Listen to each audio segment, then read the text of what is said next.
Okay, so this Sunday is the big night, the 82nd Annual Golden Globe Awards. And you guys have sent us a ton of articles, all about the nominees and the show itself, even some like behind-the-scenes stuff. So we are going on a deep dive to get you totally prepped for your watch parties this weekend. You know, it's funny. In this age of like endless content, these award shows still kind of grab our attention. Yeah, it really is interesting, right? Like we still want to experience these big cultural moments together. Totally. And this year in particular, the Golden Globes are trying to reach everyone. They're switching networks from NBC to CBS, and they'll be streaming on Paramount Plus with Showtime. Yeah, and speaking of trying to reach everyone, let's talk about our host, the amazing Nikki Glaser, known for her hilarious roasts.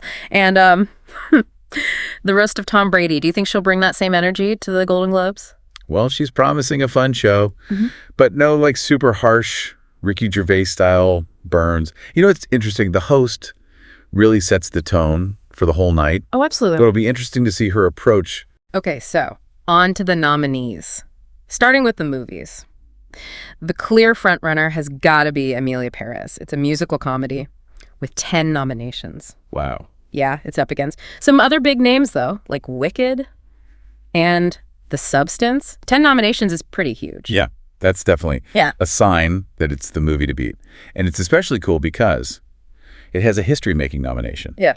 Carla Sofia Gascon is the first transgender woman nominated in the Best Actress category for musical or comedy. That's amazing. It's a huge step forward for representation in Hollywood. Absolutely. It really makes you think about how far things have come, but also how far we still have to go when it comes to seeing different stories on screen. Yeah, 100%. And it's not just about like checking boxes or anything. It's about recognizing talent and artistry. Right. Regardless of gender identity. Totally. So this nomination is a great step. For sure. And hopefully a sign of more to come. Okay, so we've covered the comedies. Now let's talk about the dramas. We've got Conclave, Dune, Part 2, and The Brutalist, all going for Best Motion Picture. These are some really intense movies dealing with some heady themes. Yeah, Conclave is all about the world of papal elections. Dune, Part 2, of course, continues that epic story. And The Brutalist explores the dark side of ambition. Okay, so speaking of ambition, let's not forget about the Cinematic and Box Office Achievement Award. This category is always fun because it's like critical success versus blockbuster success. Yeah, for sure. So this year, we've got Beetlejuice, Gladiator to second, and Wicked. What do you think of that lineup? Well, you've got a sequel to a classic, a return to ancient Rome, and a huge musical adaptation. It really shows how Hollywood loves nostalgia and familiar franchises. But I also think it reflects what audiences want right now. They want to escape. That's interesting. These are movies that take you to another world, whether it's the afterlife, ancient Rome, or the land of Oz. It makes you wonder if we're all just looking for an escape from how complicated the real world is. Yeah, I think there's definitely an element of that. But I also think these movies can offer more than just an escape. They can make us think about our own present. For example, Gladiator 2 could be about power and corruption, which are themes that are just as relevant today. That's a really good point. It's like we're using these familiar stories to help us understand our own challenges. Exactly. And I think that's one of the things that makes award shows so fascinating. They're a window into what we're talking about as a culture, the things we're worried about, and the things we're hoping for. Okay. So we've talked about the movies. Now let's get into television. This year, it's a real battle of the comedies. Abbott Elementary, The Bear, Hacks, and Only Murders in the Building are all up for the top spot. And it's interesting because you got network TV, cable, and streaming all represented. Yeah, it really shows you how diverse TV is these days. And it proves that great storytelling can come from anywhere. For sure. You've got Abbott Elementary, which is this heartwarming show set in a Philadelphia public school. Then there's The Bear, which is a more intense show about this struggling restaurant in Chicago. Hacks takes a look at the world of stand-up comedy. And Only Murders in the Building is just a delightful mystery comedy with an amazing cast. And speaking of amazing casts, some familiar faces are back in the running for acting awards. Quinta Brunson for Abbott Elementary, Selena Gomez for Only Murders in the Building, Jean Smart for Hacks, and the hilarious duo of Steve Martin and Martin Short, also for Only Murders in the Building. It's so great to see these actors recognized again. They're all so talented. But it's also exciting to see new talent getting nominated, like Ayo Edebiri, who's nominated for her role in The Bear, and Kerry Russell, who's getting a lot of attention for her performance in The Diplomat. Oh, yeah. And we can't forget about the drama series category, which is going to be a tough one. We've got the highly anticipated Shogun, the political thriller, The Diplomat, and the global phenomenon Squid Game, all competing for the award. It's amazing to see such a range of dramas nominated. Yep. Right. Shogun takes us to feudal Japan. The Diplomat tackles international relations. And Squid Game explores the darker side of human nature. It really highlights the global reach of television today. For sure. And it's not just about the setting or the language. It's about the universal themes that these shows are exploring. Exactly. They're resonating with audiences worldwide. Absolutely. Because they're tapping into emotions and experiences that we all share. Yeah. And that's what makes TV so powerful. It can connect people across borders and cultures. It can make us laugh, make us cry, and make us think. All at the same time. Exactly. Okay, so we can't talk about award shows without mentioning a little bit of drama. Right? Of course not. There are rumors of a feud brewing between Blake Lively and Justin Baldoni, the stars of the romantic drama. It Ends With Us.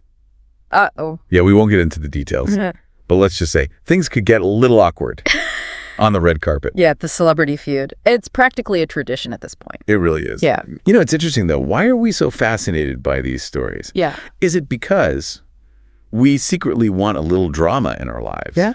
Or are we just drawn to the fact that celebrities are human, too? I think it's a bit of both. Yeah, probably. We want to be entertained, but we also want to connect with these people we see as larger than life. Their drama makes them feel more relatable. You know, that's a good point. It's like we're looking for those moments of humanity behind all the fame and fortune. Exactly. But, you know, as much as we love a good celebrity feud, it's important to remember that the Golden Globes are about celebrating achievement. Absolutely. It's about recognizing the hard work of the writers, the directors, the actors, everyone who brings these stories to life. Well said.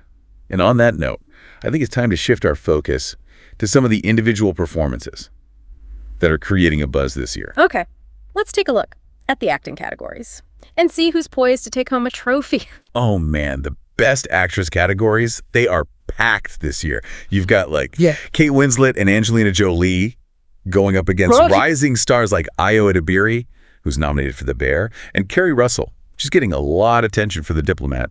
It's such a great mix of experience and new talent. And speaking of veterans, the Best Actor category is just as exciting. We've got Denzel Washington, Gary Oldman, and then some newer faces like Coleman Domingo. He's nominated for his role in Sing Sing. Oh, yeah. I've heard incredible things about his performance. Sing Sing is such a powerful movie. It's set in a prison, and Domingo's performance is really raw and vulnerable. It's the kind of role that stays with you. That's what's so great about award shows. They showcase these amazing performances and introduce us to films and shows we might have missed otherwise. Speaking of discoveries, one nomination that really caught my eye was The Substance. It's nominated for Best Motion Picture, Musical, or Comedy, but it's like a really dark comedy with some thought-provoking themes, not your typical lighthearted musical. Yeah, that one definitely stands out. Makes you wonder how the voters even define these categories, especially with how genres are changing and blending together these days. That's a really good point. It feels like filmmakers are always pushing boundaries and experimenting with genres. The Substance is a great example of that. It's a musical, but it's also a satire, a thriller, and like a reflection on the human condition. It's hard to put it in a box. Right. And that's part of what makes it so interesting. Okay, so we've talked about the nominees, the trends, even a little bit of drama. But let's take a step back and look at the bigger picture. What do these nominations tell us about storytelling in 2025? What themes are resonating with people? One thing I've noticed is this focus on complex characters who aren't just good or bad. You know, think about the characters in Conclave. They're navigating this really intricate world of papal politics, or the characters in The Substance. They're dealing with ethical dilemmas and facing the consequences of their choices. These aren't your typical heroes and villains. They're flawed, they're conflicted, and they're often driven by both selfish and selfless motives. It feels like we're moving away from those simple narratives and embracing more nuance and complexity. Yeah, I think. It reflects what's happening in society. We're questioning things. We're challenging easy answers. We're living in uncertain times. Right. And our entertainment is reflecting that. And it's not just the characters. The storylines are becoming more complex, too. Oh, for sure. Like Shogun. It spans cultures and continents. It blends history with fiction. And The Diplomat, with all its political maneuvering, really makes you pay attention to the characters and their motivations. It's like we're demanding more from our entertainment. I think we want depth. We want nuance. We want to be challenged. Yeah, we don't want to be spoon-fed simple stories anymore. Exactly. We want to be engaged, provoked, even unsettled sometimes. I think that's a good sign. It shows that our culture is evolving. We're not afraid to confront difficult questions, to grapple with complex issues, and to embrace stories that reflect the messiness of real life. Exactly. And it's not just about complexity for its own sake. It's about creating stories that are more authentic, more human, more meaningful. Absolutely. And this ties into another trend that we're seeing in the Golden Globes nominations. The emphasis on diversity and representation. Oh, yeah. We've already talked about Carla Sofia Gascon's historic nomination, but it's bigger than that. Right. It's about a shift towards inclusivity, Right. both in front of and behind the camera. We're seeing more stories from marginalized communities, more actors of color, more LGBTQ plus actors being recognized. And a wider range of perspectives being brought to the screen. It's about making sure that the stories we tell reflect the diversity of our world. Exactly. And it's not just about entertainment. It's about creating a more just and equitable society. Absolutely. So as you're watching the Golden Globes, pay attention to these themes: representation, diversity, inclusion, celebrate the progress, but also keep pushing for more. Because the stories we tell, they really do have the power to shape how we see the world. And a more inclusive industry will lead to a more just and equitable society. Couldn't have said it better myself. Now, before we wrap up, there's one more thing I want to touch on: the element of surprise. Every year, there are always a few nominations that come out of nowhere. Oh, yeah. The ones that make you go, wait, what? Those are always the most interesting ones. Yeah. They spark the most debate. It reminds you Yeah. that the awards process is subjective. Totally. There's no right answer. Exactly. Beauty is in the eye of the beholder. And those unexpected nominations often lead to the best conversations. They make us question our assumptions about what makes a good movie or TV show. They introduce us to perspectives Yeah. we might not have considered otherwise. It's like a reminder to be open-minded, Yeah. to challenge our own tastes, and to embrace the unexpected. Right. Okay, so we've covered a lot in our deep dive into the Golden Globes. The nominees, the trends, the drama, and what it all means. But before we get to our final thoughts, I want to go back to something you mentioned, this idea of nostalgia and escapism. It seems like a lot of the nominated films and shows are tapping into that, Yeah. especially during these uncertain times. It's not just sequels and remakes either. Even original stories are drawing inspiration from the past, like historical dramas or period pieces. It's like we're finding comfort in the past. I think there's something comforting about revisiting familiar narratives, exploring worlds that feel both familiar and exotic. Yeah. It's a way to connect with our shared history. And in a world that feels so chaotic, those connections to the past can be really grounding. Absolutely. They remind us that we're part of something bigger, that we're not alone in facing the challenges of today. And they give us perspective. Yeah. They remind us that even in difficult times, humanity has always found a way to persevere and create beauty. That's a beautiful way to put it. It makes me think about the power of storytelling, not just to entertain, but to inspire, to heal, to connect us to Yes. something bigger than ourselves. And that's what the Golden Globes and all award shows should be about. Celebrating storytelling and its ability to connect us, to move us, to challenge us. So as we head into the final part of our deep dive, I want to leave you with this question. What stories are you drawn to? And what do those stories reveal about you, your values, your beliefs, your hopes for the future? Yeah, that's a really great question. It's like looking into a mirror, right? The stories we choose say a lot about who we are. Totally. So as we wrap up our Golden Globes deep dive, let's think about you, the listener. Okay. What are you most excited to see this Sunday? Yeah. Are you hoping a certain actor wins? Or maybe you're looking forward to some surprise upsets? Ooh, yeah, those are fun. Or maybe you just want to see what everyone's wearing on the red carpet. Always a highlight. It's fun to have a stake in the game, right? Yeah, for sure. We all become critics, analyzing the fashion, predicting the winners, arguing about the nominees. It's true. That's what makes it so fun. Right. It's not just watching, it's participating. Exactly. And the conversation can go beyond the awards themselves. that's fine. We can talk about The themes that resonated with us, the performances that moved us, the questions that stayed with us. You know, like Emilia Pérez. Yeah. With its groundbreaking nomination. Right. Might get people talking about transgender representation. Right. Or Conclave. Mm. Could spark discussions about the Catholic Church. Yeah. Faith. Tradition.